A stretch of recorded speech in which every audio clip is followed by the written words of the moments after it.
So you've had quite a long day at work, you come home, you're feeling a little bit stressed out, you lay down on your sofa and you start scrolling just through TikTok, you're looking for something, just something a bit exciting, maybe a funny video, maybe something a little bit sexual.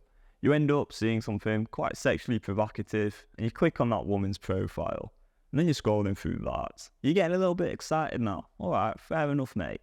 Now, eventually, you end up seeking out some sexual content, which you're thinking, I don't know about this, but you're getting excited. And at this point, you're masturbating. So you keep on going, and you're going. And you're like, well, you know what?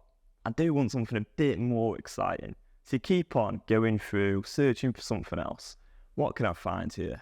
Eventually, you end up looking at some stuff, and you're like, oh, okay, wow, this is getting me very, very excited. So you end up masturbating and having an orgasm to this content.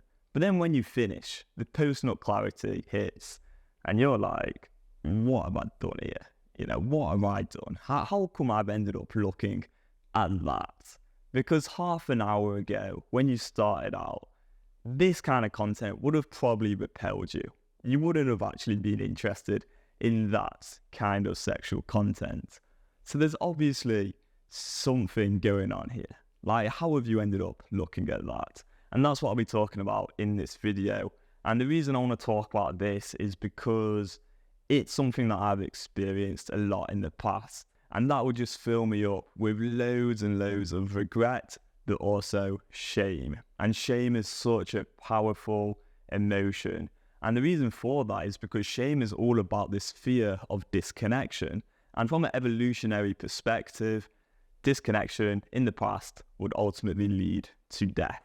And so there's no wonder that feeling shame nowadays when we do something which we're not proud of can lead to really intense, horrible, just painful emotions where you don't want to go out and see anybody. You just want to be isolated. You don't want to admit what you've looked at because you're scared that someone's going to judge you and no longer love you, no longer want you in their life.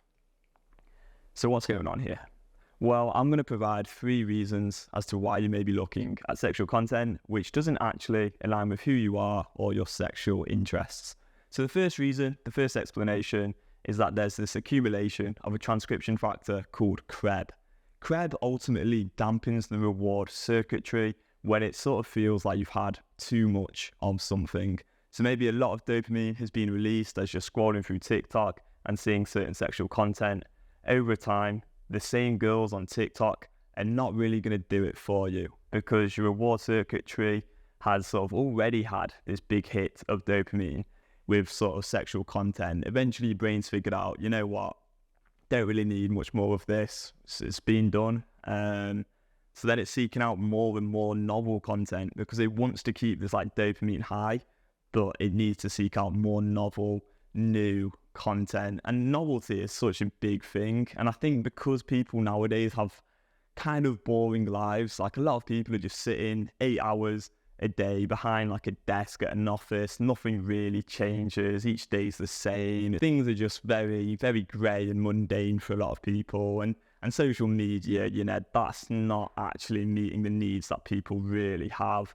So essentially, you want something new and exciting, and that's fair enough. CREB's released, and ultimately, you're not getting that excitement anymore from what once stimulated you. So that's why you may be looking at sexual content, which doesn't actually align with who you are, but this is all very logical. It makes sense from a neuroscientific perspective.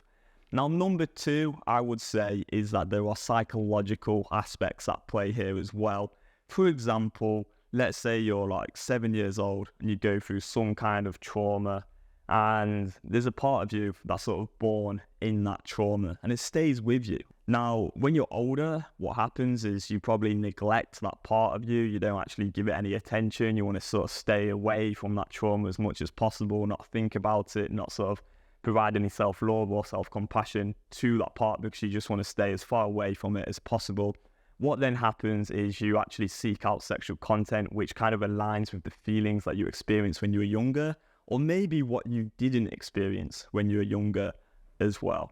I hope this sort of resonates with you a little bit, just so you can sort of increase your own self-awareness and understanding and realize that what you now need to do is start providing a bit of self-love, self-compassion for that part of you which maybe struggled or suffered something when you were younger, because that's probably what you really need, and that'll help release these sexual desires so that you're not using sex or certain fetishes as an outlet for this part of you, because really it just needs your self-love and support. So I don't know if that makes sense to you or not. It might not. You know, it might just be this crab. It might just be the neuroscientific explanations, or there could be something a little bit more deeper and psychological at play. Who knows? Number 3, though, would be self-sabotaging, all or nothing thinking. I used to do this a lot in the past. So as I say, I'd get on a no-fap streak and I'd think, well, you know what? If I'm going to break it a little bit, I'm going to be breaking it completely. Yeah, I just go all out and think, well, if I look at the most extreme sort of sexual content I can find on, let's say, like Instagram, because that'd be the platform where I'd probably find the most novel stuff for me personally, I'd maybe feel a lot of shame the next day, and I'd almost like want to feel that shame, because I thought, if I feel really, really bad, I'm not going to look at this stuff again. So I'll seek out the most extreme content I can find on Instagram, and then I'm going to feel absolutely terrible. I'm going to feel so bad that I'll never look at porn again. Oh yeah, that's a great idea. Yeah, like when I think about it with my prefrontal cortex actually engaged, which is like the rational part of the brain, it just makes me realise, like, yeah, I made so many mistakes in the past. But that's okay, because I can share those with you now. So yeah, that's what's going on, is that you're kind of self-sabotaging. You're thinking in this all or nothing way, thinking it's absolute game over if you look at a little bit of sexual content. But as you probably know now, that's not really the case. You always have an opportunity to turn it around. And edging and binging are 2 of the worst things that you can do if you're serious about quitting porn for good and you want good, balanced, stable, healthy mental health. So hopefully this video has helped you. Hopefully it's helped you realise that actually there's nothing wrong with you at all, but this is just how the brain works, and there may be some psychological factors at play. And so let's embrace the life without porn. You know, let's go for it, and I'll see you in the next video.